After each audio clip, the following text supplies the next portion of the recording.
Hey everybody, what's going on? Hellmine here, bringing you another video from Grab the Lantern today. So today's topic is something that's becoming increasingly more relevant now that we've kind of moved out of the era of assassins, I guess, and more into, what's going to be our next rework. And the big one that a lot of people have been talking about is the divers update. Now, people have been saying divers are likely to be updated next.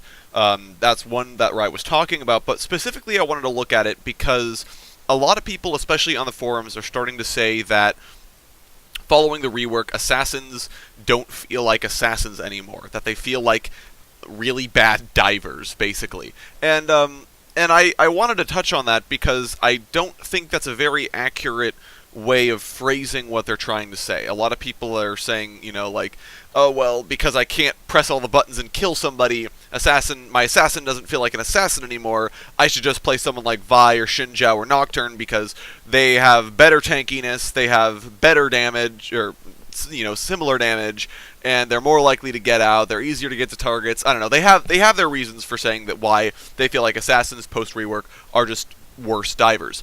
And I did want to talk about this because I feel like that's an inaccurate statement to make.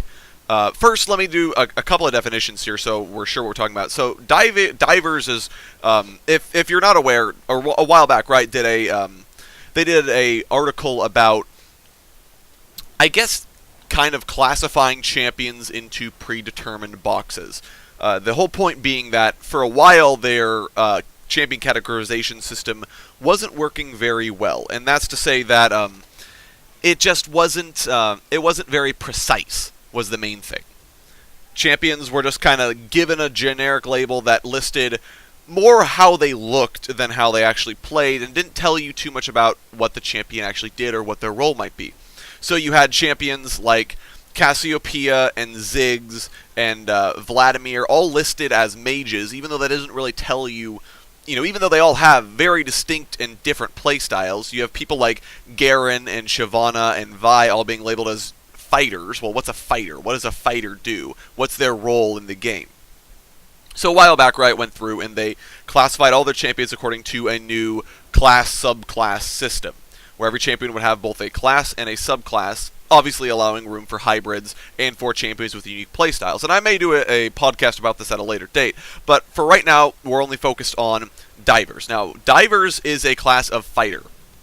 So fighters' goals are basically their tanky champions, reasonably tanky champions, not full tanks, but they're reasonably tanky champions that also can do decent amounts of damage.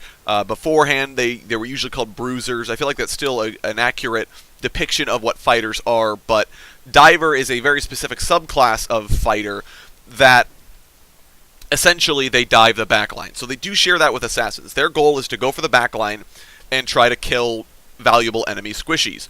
Now, the biggest distinction is that fighters, unlike other champions, so Juggernauts, for example, do a lot of damage and have high tankiness, but have very limited target selection. Their usually only recourse of action is to run at somebody really fast and hope that they can get into range of their abilities. Divers have really easy ways into fights. They have fairly decent target selection. Someone like Vi, she can Q at people, she can click her ult, and she's on top of them. Nocturne clicks his ult, he's on top of them. Lee Sin can find a good flank, or can use all of his mobility to get to the backline. But they're able to reliably make it to targets they want to make it to. The second part is that they do have a damage threat. Fighters' goal is basically to go towards a squishy target with the intent of murdering them, and by doing so, they draw aggro. Someone like Malphite, for example, isn't a diver, according to this definition, because while Malphite is very tanky, he doesn't do the same thing. Malphite doesn't try to single out a target to kill so much as he wanders around causing disruption in fights. Maokai is another Vanguard tank who does similar things. His goal in a fight is to go in, cause disruption, and draw aggro. Now, a diver's goal is basically to threaten the backline. Vi will kill your Twitch unless you can kill the Vi first. Is the first part I want to make the distinction of. A fighter's goal isn't necessarily to kill the Twitch, though that's an added benefit, but their goal is by threatening the backline to draw aggression. The second part of fighters is that they are fairly tanky or have some form sustain to offset this. Vi has Blast Shield, which gives her a shield based on her maximum health, and is has fairly decent tank stats, but she's more on the damage side of things, whereas someone like Xinjiao, who gains a bunch of bonus resistances, or Renekton, who gains a bunch of bonus resistances and health, are a little bit more on the tanky side of things. They don't necessarily kill you immediately, but they can weather damage a lot more easily than other divers can. So this is the major distinction I want to make now. Assassins are similar to divers in that they also have high target selection and are designed to dive the backline. Zed doesn't want to kill anybody except your Ezreal, for example. However, there are two major distinctions I want to make between the two classes. Divers have no way out of a fight, is the distinction number one. When Vi presses R on the enemy AD carry, she is guaranteed to get to them. However, she doesn't have any way out once she gets there. If she ults the enemy Ezreal, and then he E's over a wall, flashes, auto-attacks a plant, gets eaten by Tahm Kench runs away, all that kind of stuff, Vi will still get to him eventually. However, she might not necessarily be where she wants to be at that point. For example, if the Ezreal's dragged her back into the entire team by herself. And at that point, Vi doesn't have anything else she can do except go suicidally ham on the Ezreal and try to kill him before Ezreal's team kills her, or run away and fail at it miserably, because barring Flash or a good Q over a wall, she's pretty much hosed. Meanwhile, Assassins almost always have a way out. They can almost always say, you know what, I don't want this fight, and disengage if possible. Zed presses R again, and he teleports back to his shadow. He's safe. LeBlanc teleports back to her platform. Fizz has untargetability, so he can easily hop out of fights. Rengar has a cleanse, so he can cleanse crowd control and try to run away. But Assassins have ways in and out of fights. They aren't committed. First, this means that Assassins have a major advantage over fighters in that they don't have to commit to a bad fight. If Vi ults the enemy AD carry and her realizes too late that her AD carry isn't there, Vi's stuck. She's going to die. A Zed that ults the enemy AD carry, meanwhile, can realize our AD carry isn't here, we can't take this fight, and port back to his shadow after a brief delay. So he's allowed to say, you know what, I don't want that fight, I'm out.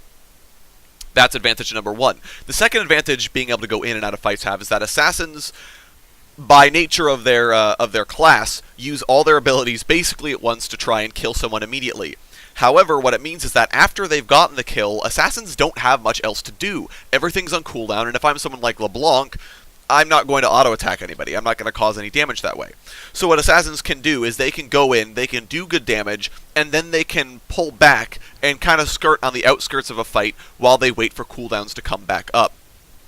This is another major advantage versus divers because they have the ability to pull out, do good damage, pull out, and kind of wait for another opportunity to go in, as opposed to divers who are basically in it for the long haul. They're either going to kill everybody or drive the enemy team away, or they're going to die. There is no third option. The second thing I wanted to kind of talk about is that assassin damage, despite the nerfs, is still higher than divers. Divers are not designed to insta-gib somebody, or if they are terribly designed and need a rework. Divers, and if you look at their kits, divers don't do all their damage all at once, with the possible exception of something like full AD Lee Sin or full AD Jarvan, that kind of thing. Where a diver will go in, they'll get damage down immediately, but the target most often won't die instantly. A diver, I think almost every diver in the game won't kill a target after using all of their abilities and buttons. They will need some time to stick to the target. That's a big disadvantage because it means that if a target has a flash or a dash or cleanse or something, that they still have a way to get away from a diver, and the diver will have to chase them down afterwards. And that's why a lot of them have multiple gap closers. Hecarim can E into them and then use his ult to close a gap. Vi can Q at a guy and then press R to get closer to them, guaranteed close the distance. Meanwhile, assassins are designed to kill somebody with one rotation of spells.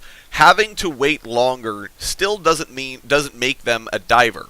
So LeBlanc now has to wait the second and a half for her mark to proc before she can reliably kill a target. That still means she's only waiting a second and a half.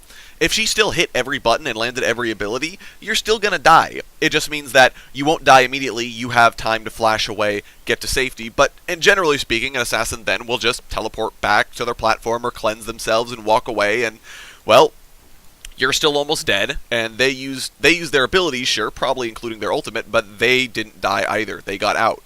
A Vi who's E'd away from over a wall, well, she might be trapped, and she's likely to die. There's no resetting that, there's no washing that. And she requires a lot more time, so that's more likely to happen to a diver. So, based on all of this, it's weird to me to see that people are calling assassins divers now, or worse divers, and I feel like, if anything, it has to do with the fact that divers right now are dealing too much damage. What might be responsible of Riot to do is to nerf the amount of damage, the amount of burst damage that divers can do. The other thing that might be possible is that if divers get ahead, they do play kind of like assassins. If I'm Vi and I snowballed and I built an Infinity Edge because I'm that far ahead, I am going to kill you pretty quickly. It will feel assassin quick, especially with the kind of nerfs to the burst time that assassins have. However, that's only if I get ahead. In an ideal world, where assassins are even, or even behind, I won't be able to instantly kill you.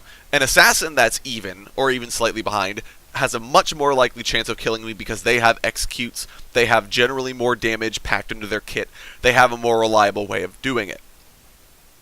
So, just kind of food for thought I wanted to put out there, and reassure people that assassins are still assassins, that they are still the best in business at killing a single target in fights.